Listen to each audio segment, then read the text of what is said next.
नमस्कार साथियों, स्वागत है आपका मेरे चैनल ए होम्योपैथ पर। मैं हूं डॉक्टर रवि रोशन।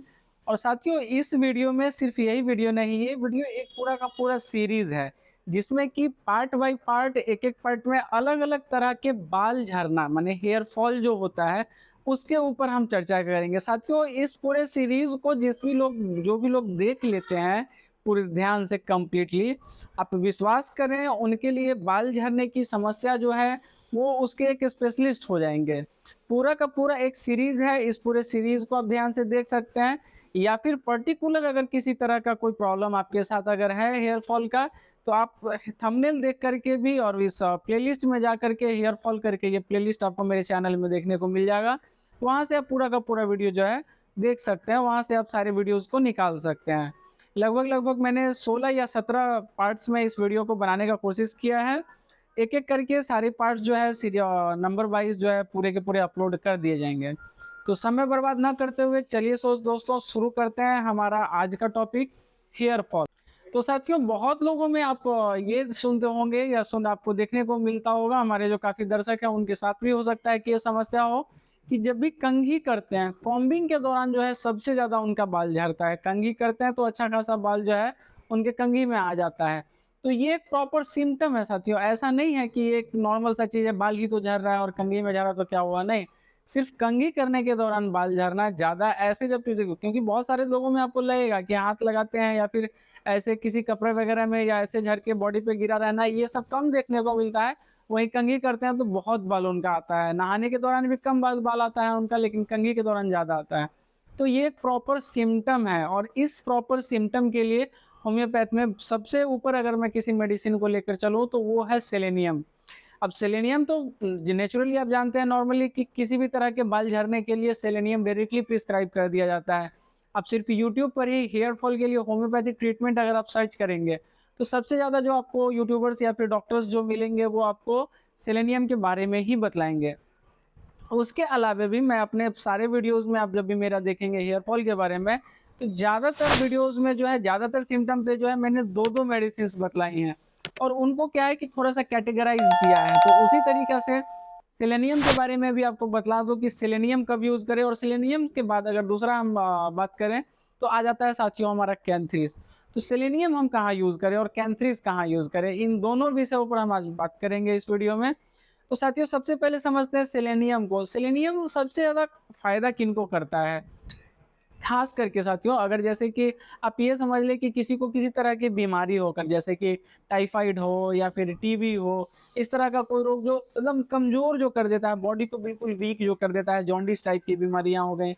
तो इस तरह का कोई बीमारी हो करके और उसके बाद बाल झड़ने का जो सिम्पटम शुरू हुआ है और उसमें भी क्या है कि कंघी करने पर ज़्यादा बाल अगर हाथ में आ रहा है, कंघी करने पर बाल ज़्यादा झड़ रहा है, तो उनके लिए सबसे बेहतरीन मेडिसिन जो होती है साथियों, वो होती है सेलेनियम। वहीं अगर आप इसके एग्रावेशन की बात करें सेलेनियम के, तो सेलेनियम के बाल झड़ने का जो एग्रावेशन वो होता है, वो सबसे ज़्यादा गर्मी के मौसम में होता है। गर्मी के मौसम में धूप में सबसे ज़्यादा उसके बाल झड़ते हैं। ये पेशेंट आपको स्वतः ही आकर के बतलाता है। उसी के साथ-साथ सेलेनियम आपके भौहों के बाल उड़ने के लिए, कभी-कभार किन्हीं का होता है आईब्रो का बाल, भौं का बाल जो है वो उड़ने लगता है या फिर दाढ़ी वगैरह के बाल गिरने लगते हैं। तो इन सब केसेज़ के लिए भी सेलेनियम बहुत बेहतरीन मेडिसिन है। अगर किसी तरह का बीमारी का अटैक होकर के आप किसी तरह के बीमारी से, किसी डिज़ीज़ से सफ़र करने के बाद अगर इस तरह के सिम्पटम फ़ील कर रहे हैं, फेस कर रहे हैं, तो आपके लिए सेलेनियम एक बेहतरीन मेडिसिन हो सकती है। पोटेंसी की अगर साथियों बात करें तो 30 पोटेंसी जो है बहुत बेहतरीन बतलाई जाती है सेलेनियम के लिए और 30 पोटेंसी से शुरुआत करना चाहिए, ये सबसे बेहतर है। उसके बाद दूसरा जो हमारा मेडिसिन हो जाता है साथियों, वो हो जाता है कैंथ्रिस। अब कैंथ्रिस कब यूज़ करें? तो ख़ास करके आपको मैं कैंथ्रिस के बारे में 2 बातें बतला दूँ। एक क्या है, कैंथ्रिस कहाँ से इंडिकेट होता है? जलन से।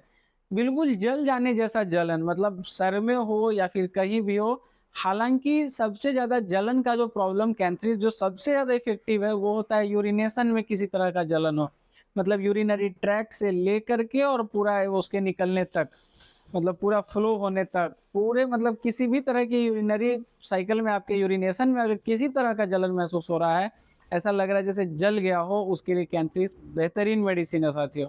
और इस तरह का अगर प्रॉब्लम हो जैसे हेमाचूरिया या आप ले लीजिए ब्लड अगर आ जाना यूरिन में, तो इस तरह का अगर किसी का केस है कि यूरिनरी ट्रैक्ट से अगर किसी तरह का इरिटेशन रहता है, उनको बना हुआ, हमेशा परेशान रहते हैं अगर इस तरह के लक्षणों से और उसके साथ बाल झड़ रहा है उनका, तो उनके लिए कैंथ्रिस ही बेहतर मेडिसिन साबित होती है साथियों। तो इस तरह के अगर कोई लोग हैं तो उनके लिए कैंथ्रिस एक बेहतर ऑप्शन है। उनको मैं कैंथ्रिस रिकमेंड करना चाहूँगा। और किसी बीमारी के बाद अगर इस तरह का कोई सिम्पटम आना शुरू हो गया तो उनके लिए सेलेनियम है। या नॉर्मली अगर टॉप पे रखा जाए कि कोई सिम्पटम नहीं है, बाल सिर्फ झड़ रहे हैं, कंघी करने से सिर्फ बाल झड़ रहे हैं, तो उसके लिए टॉप मेडिसिन अगर आपके लिए कोई है तो सेलेनियम है। कोई सिम्पटम नहीं है, सिर्फ बाल झाड़ते हैं, कंघी करते हैं और कंघी में बाल आती है, सेलेनियम 30 का आप इस्तेमाल करें। आपको मतलब कि काफ़ी जल्दी जो है बाल झड़ना तो सबसे पहले बंद हो जाएगा। आपके सर के जो स्कैल्प है वो फ्रेश हो जाते हैं और धीरे-धीरे नए बाल भी आते हैं। हाँ, बहुत लोग इस मामले में ये कहेंगे कि नहीं सर नए बाल नहीं आते हैं, नहीं सर नए बाल आते हैं। हाँ, कुछ लोगों का जेनेटिक्स उस तरह का होता है या उनका बॉडी का जो ऑब्ज़र्व करना होता है, जो किसी मेडिसिन के प्रति रिएक्शन होता है, वो उस तरह का नहीं होता तो किसी-किसी में ना आए बाल ये पॉसिबल है। लेकिन माने पूरा का पूरा उम्मीद रहता है कि बाल आता है तो सेलेनियम को यूज़ करें आप। हाँ, अगर किसी तरह का यूरिनेशन का इश्यू है या फिर किसी तरह का जलन का प्रॉब्लम है, तो फिर आपके लिए सेलेनियम से ज़्यादा बेहतर कैंथ्रिस होगा। कैंथ्रिस की अगर बात करें साथियों तो आप क्यू पोटेंसी से शुरू कर सकते हैं, मदर टिंचर से, लेकिन कैंथ्रिस में भी 30 पोटेंसी ही बेस्ट पोटेंसी है, आप 30 यूज़ करें। अगर 30 से फ़ायदा मिलना शुरू होता है और एक समय के बाद लगता है कि चलो बाल झड़ना तो बंद हो गया है, लेकिन अब नया नहीं आ रहा है, तो आपको 200 पे जाना चाहिए। 200 भी आप यूज़ करके देख सकते हैं एक सर्टेन टाइम के बाद। टाइम मतलब कि लगभग 1 महीने, डेढ़ महीने आप 30 यूज़ करें, उसके बाद फिर 200 यूज़ करके देखें। और देखिए ऐसे तो सबसे बेहतर तो ये होता है कि आप किसी होम्योपैथिक चिकित्सा सलाहकार से अपने जाकर के मिलें, जो आपके करीबी जो भी होम्योपैथ प्रैक्टिस करने वाले हैं। और ऐसे अगर आप इस वीडियो को देख रहे हैं, आप इसको समझ रहे हैं, आपको लग रहा है कि आपका सिम्पटम अगर है, सिर्फ़ कंघी से बाल झड़ने से आपका जो है कि बाल ज़्यादा झड़ता है, तो फिर सबसे बेहतर आपके लिए सेलेनियम है। तो ये वीडियो देखने के लिए धन्यवाद साथियों। इस सीरीज़ में मैं फिर से आपसे दोहरा दूँ कि इस पूरे सीरीज़ में बाल के एक-एक सिम्पटम मतलब कि किस तरीके से बाल झड़ते हैं, बाल के हर एक अलग-अलग सिम्पटम्स पर मैं वीडियो बना रहा हूँ कि किस तरह से अगर बाल झड़ रहा है, किस कंडीशंस में बाल झड़ रहे हैं, तो उस कंडीशन में हम क्या मेडिसिन यूज़ करें होम्योपैथ में और बेस्ट मेडिसिन्स, टॉप पे आने वाली मेडिसिन्स के बारे में ज़िक्र किया जाएगा इस वीडियो में। पूरा वीडियो देखने के लिए धन्यवाद साथियों। उम्मीद है कि ये वीडियो आपको समझ में आई हो और पसंद आई हो। अगर आपको लगता है कि इनमें से कोई सिम्पटम आपको मैच कर रहा है, तो बिल्कुल आप मेडिसिन ट्राई कर सकते हैं। ना कैंथ्रिस किसी तरह का साइड इफ़ेक्ट देने वाला है आपको, ना सेलेनियम किसी तरह का साइड इफ़ेक्ट देने वाला है आपको।